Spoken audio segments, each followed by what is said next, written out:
Hello everyone, and welcome to another Pyro Gaming video. So I've done Titans, I've done Warlocks, now it's time for the Hunter's best subclass builds and exotic pairings. So we are going to go ahead and start with Nightstalker. We'll start with Top Tree. This is still very good for big groups of adds. This one you basically want to use for either bosses, because it's a singular tether that lasts a really long time, and since tether now stacks with heavy ammo, it's really good. It's a 30% debuff to bosses. So this one's really good for bosses. It's also really good for one single large chunk of adds. So thinks along the lines of like the beginning of Escalation Protocol with all the Thrall.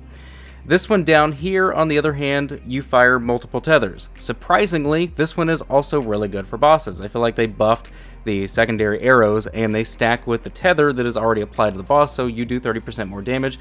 It's actually pretty good, but this one is more for damaging bosses with your super, whereas this one is tethering the boss and then damaging the boss with weapons. So keep that in mind. Both of these have similar exotic pairings. For example, you can use Orpheus Rig, which is going to give you super energy back with all the nerfs to how we gain our supers back. This is going to be really good. And you can also pair it with something like Wormhusk Crown. I know it's not specific to that class, but I can't explain it. I've been trying it out and it works really well with the Nightstalker classes. Whenever you dodge, you get your health back, you get invisibility. It's just really useful, man, in PvE. I really enjoy it. But yeah, so not bad at all. This one for Spectral Blades, you do have the debuff Shattering Strike, but honestly, man, with the ability to pull this mod right here, Oppressive Darkness, out of your artifact and link that to a Void Grenade, that kind of takes this one away, man. It kind of makes this one moot. This one, to me, it's just too much setup. You have a 30% debuff right here, you have a 30% debuff right here, and you have a 30% debuff right here. You just don't need this. Spectral Blades as a super, in my opinion, is underwhelming in PvE, so you definitely want to stick to one of these two. As far as what I use over here, I do go ahead and use Marksman Dodge over Gambler's Dodge, just because. But yeah, this one is for single target, this one is for multiples, and also single target if you are wanting to damage the boss with your super. Now, I want to go ahead and, before we move on to the next subclass trees, I want to talk about some exotics that are neutral. You know, they're not tied to a specific subclass. So we already mentioned Wormhusk Crown. This one, don't worry about. I use that in PvP. We're not talking about in this video. Liar's Handshake goes really well with Hunters, even though they did nerf it with 1-2 punch. It still works really good, and it gives you health back whenever you get a kill. So this is still really good with Arcstrider combination blow. Sealed Ahamkara's Grasp. This is instant reload. It reloads your currently equipped weapon for about 5 seconds after you damage an enemy. Think something like Mountaintop is what you want to use this for. But this one works with the Smoke Bomb, but if you really want to get the best effects out of it, you want to do it with Blade Barrage and, which one is it? Knife Trick and Playing with Fire. You stack Knife Trick 3 times, you get your melee back super fast, you just constantly throw knives at bosses, and you get instant reload over and over and over.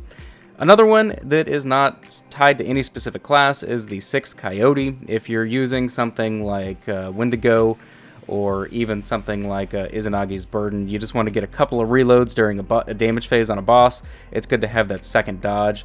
And then we also have Stompies, which in my opinion is a must to have on every hunter. It buffs sprint, it buffs slide, and it buffs your jump. It gives you a much better jump. So I always throw this on in raids during jumping puzzles and things like that. So let's go ahead and move on to Gunslinger. For Top Tree, you have Explosive Knife, Chain of Woe, 6-shooter, and Deadshot.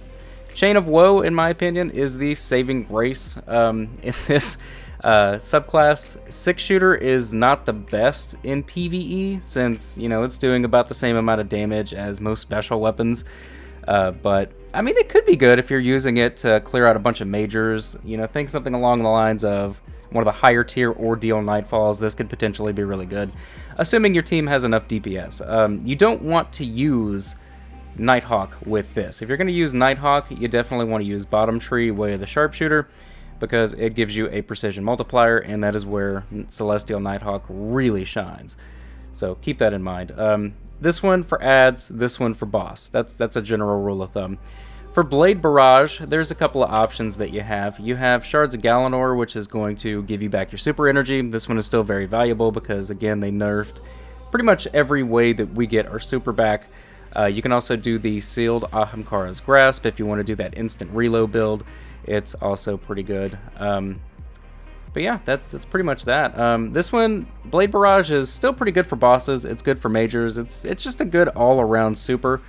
If you're not going for straight up boss damage with Celestial Nighthawk, I would recommend Blade Barrage over Way of the Outlaw for PvE. As far as grenades, it's whatever. I typically run swarm grenades so I can damage multiple enemies, still stick with marksman dodge, and so on. Moving on to Arcstrider. Combination blow for top tree is where you are going to get the most out of your Liar's Handshake build. For this, you definitely want to run Gambler's Dodge because it gives you your melee back whenever you dodge near an enemy, which allows you to get combination blow ×3. Then you get a boss or something to go after you and punch you, and then you punch them back, and then you use a 1-2 punch shotgun, and then you melee them with Liar's Handshake, and that is almost the most damage that you can do with a single melee. I think the Titan Peregrine Greaves build slightly beats this, but this is still a very powerful build. Even with the nerf to Liar's Handshake, you still get a little bit more with combination blow, so why not use it if that's what you're going to do. If you are looking for more of a grenade build, then I would say go ahead and go with skip grenades. I have actually been having a lot of fun with Shinobu's Vow since Shadowkeep started. This is actually the first exotic that I've infused up to 950 on my hunter because I've been having so much fun with it. This gives Shinobu's Vow gives skip grenades improved tracking, and it also gives you an additional grenade. So when you use this right, you can actually just spam grenades. It's a lot of fun.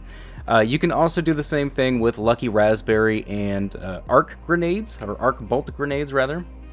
Whenever you have this on, again, if you get like 4 enemies chained together, it just gives you your grenade back. So this is again potentially grenade spam.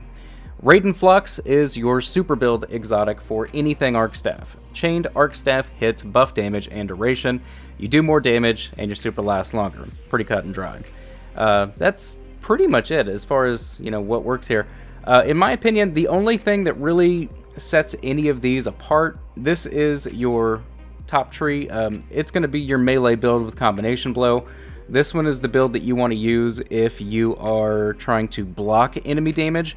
And this one is the one that you want to use if, I don't know, like this, if you just want like the grenade and melee and ability, build. So blocking enemy damage, combination blow punching, and just whatever. That's pretty much it. In my opinion, like this is combination blow is really the only thing that separates these two. But this one right here, the Whirlwind Guard, separates it from all three. So just something to keep in mind. But for the most part, Arcstrider, if you're not using like a combination blow 1-2 punch build, pick any of the 3 and you probably won't notice much of a difference. But that is going to do it for Hunters. I know that this one's a little bit shorter than the other ones have been, but that's just because Hunters honestly don't really have very good exotics right now. As much as I hate to say that. Their neutral game exotics are pretty meh, and even the exotics tied to the actual subclasses are kind of meh. I mean, the ones that they have are still good. Orpheus Rig is good, Shards are good, Nighthawk is really good. But, yeah, it is what it is, man. I think Warlocks have the strongest exotic game currently in the game, and I say that as a Titan main. So, there you have it, guys. I will go ahead and start working on the PvP builds video. I think I'm just going to do all 3 characters mushed into one video instead of doing each character individually. But that is going to do it for all 3 for PvE, now that Hunter is complete. Make sure you check out the Titans and Warlocks builds if you haven't already, and I will talk to you guys in the next video. If you enjoyed this one, though, click like. If you're new to the channel, click subscribe, and if you are already subscribed, I fucking love you. Thank you guys so much for watching, and take care.